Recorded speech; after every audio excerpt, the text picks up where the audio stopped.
To better understand the challenges Mallikarjun Kharge faces, we are joined by political analyst Sanjay. In a short while from now, we will also be joined by senior journalist Neerja Chowdhury. Sanjay, I'd like to begin by asking you, do you believe that the Congress party desperately needs new disruptive energy?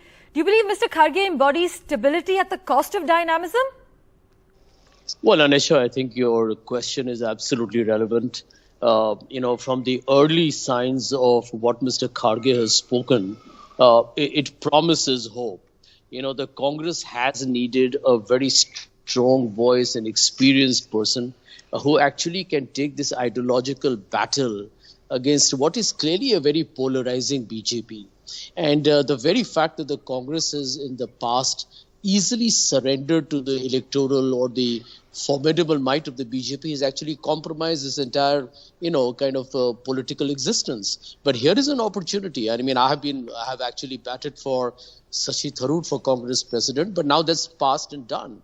I think Mr. Kharge has now taken over the job, and I think any secular, liberal, progressive Indian today needs to stand up and support the Congress party, and therefore the Congress party today has a huge responsibility and onus to live up to the expectations, because otherwise India could probably be in a great number of ways like a religious theocracy. I believe that the statement made by the Supreme Court, where it criticized the Modi government for its generally lackadaisical approach to hate speech, is a significant statement on how India has gone into a very dark place. And if we have to resurrect or resuscitate the Congress and therefore build back the India story, I believe Mr. Kharge has a very important role to play. Right. What would you then say to those who claim Mr. Kharge's legitimacy comes from the Gandhi family? A big task for him also seems to be that he will have to shake off the tag of being a representative of the establishment.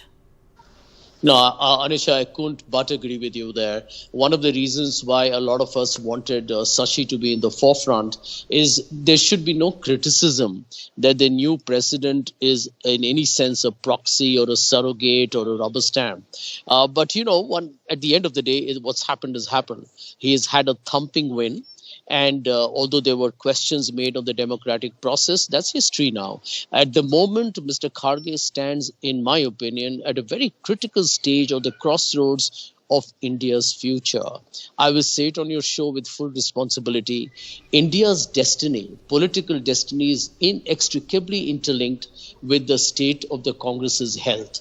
Here is an opportunity for Mr. Kharge to reinvigorate the Congress party. You've got to kind of motivate the cadres who have been extremely demoralized and despondent over so many successive electoral routes. If he can revive the Congress cadres and make them believe that the battle can be won, who knows what tomorrow holds. I believe a week is a long time in politics, Anisha. And I don't think Mr. Modi, all this conversation that there's no alternative, I think that's a hell of a lot of hogwash. There are alternatives. It's a question of whether the Congress can put the right step forward.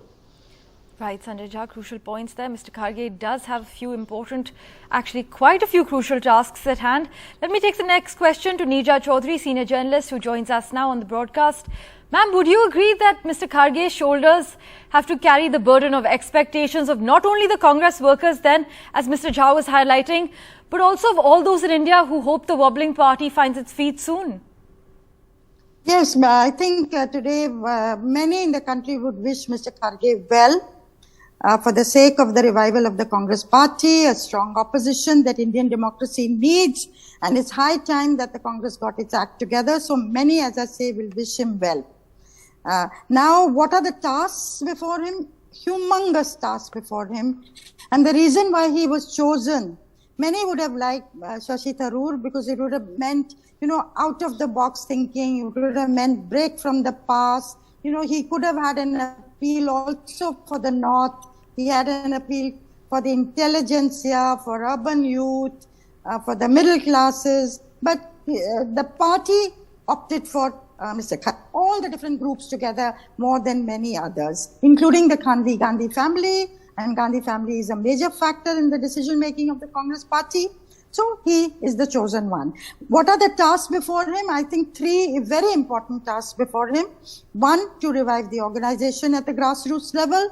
That is where the Congress really needs to be built up virtually from scratch in several states of India. Number two, to reach out to the opposition leaders, and because he's a senior, he's 80 years old, has had huge experience, he's a Dalit, so the leaders in the opposition will pick up the phone when he calls them and will listen to him. So that is an advantage. And the opposition will have to get together for the 2024 elections in, again, an imaginative way. And that doesn't necessarily mean that the Congress will provide the face for whoever is chosen for 2024 as the opposition, Shera. Number three, I would is really putting that is really needed, and that needs also to be fashioned with the opposition, and one-on-one contest in every Lok Sabha constituency if possible. That means the opposition puts up a united candidate against a BJP stroke NDA's candidate. That is going to be the secret of success, not so much who's going to be the face of the opposition, because more than 60% of the vote lies on the non-BJP side, and that needs to be harnessed. So those are, as I say, really challenging tasks before Mr. Kharge. Right, as Ms. Chowdhury just highlighted, the secret of success for the Congress relies on reviving the organization. The Congress also needs to be built up from scratch, and reaching out to opposition leaders does seem key at this point. Sanjay Jha, the Udaipur declaration of the party vowed to curtail the prevalent practice of just a handful of families cornering numerous political positions and opening up the party essentially to younger, more diverse sets of people. Do you think Mr. Kharge will be able to ensure this materializes? I have a feeling that, when you actually, the rubber hits the road, Mr. Kharge may just be an extremely pleasant surprise. I have actually been very impressed with his opening remarks. One thing that, a lot of us have been hypercritical about the Congress's, perpetuating this dynastic culture, and which has actually provided fodder to the BJP to exploit with the public of India, making Congress look like nothing but a private fiefdom. And I think if the Congress unleashes the talent it has, the kind of people that the Congress has, in my opinion, is exemplary.